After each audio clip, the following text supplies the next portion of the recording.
The bilingual brain may be better at ignoring irrelevant information, according to Cambridge research study.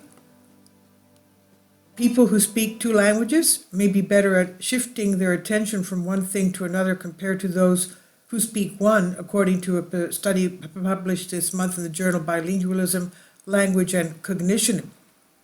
The study examined differences between bilingual and monolingual individuals when it comes to attention control and ignoring information that is not important at the time, said its authors, Grace de Maurice, University of Florida PhD candidate studying linguistics, and Edith Kahn, a UF professor in the Department of Linguistics.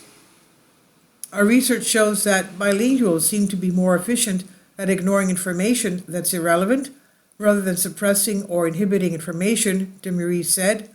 One explanation for this is that bilinguals are constantly switching between two languages and need to shift their attention away from the language not in use. For example, if an English and Spanish-speaking person is having a conversation in Spanish, both languages are active, but English is put on hold, but always ready to be deployed as needed.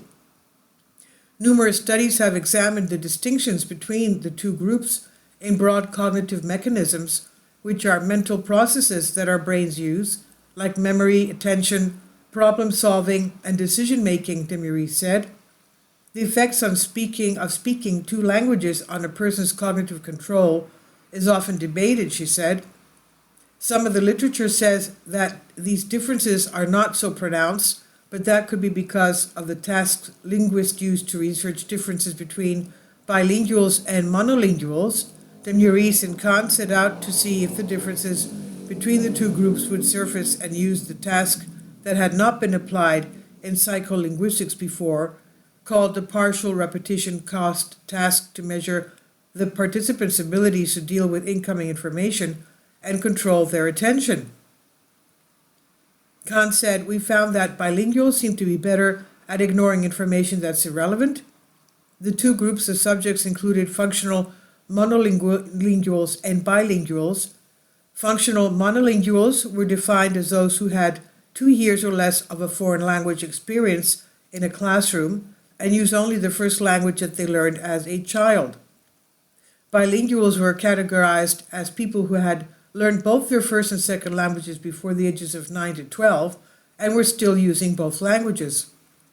Kahn explained that an individual's cognitive traits continuously adapt to external factors, and as humans we have very few traits that remain fixed throughout our lifetime. Our cognition is continuously adapting to the situation, so in this case it's adapting to being bilingual, she said.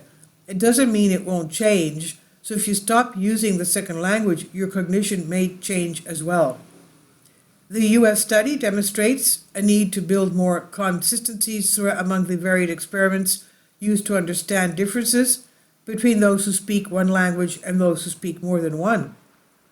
In the study of bilingualism and cognition, we're redefining the ways we talk about differences between bilinguals and monolinguals and searching for more factors to consider and more methods to conduct that research, de Maurice said.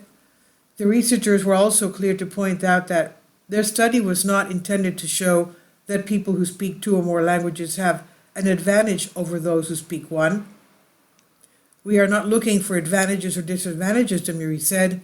However, regardless of cognitive differences, learning a second language is always going to be something that can benefit you.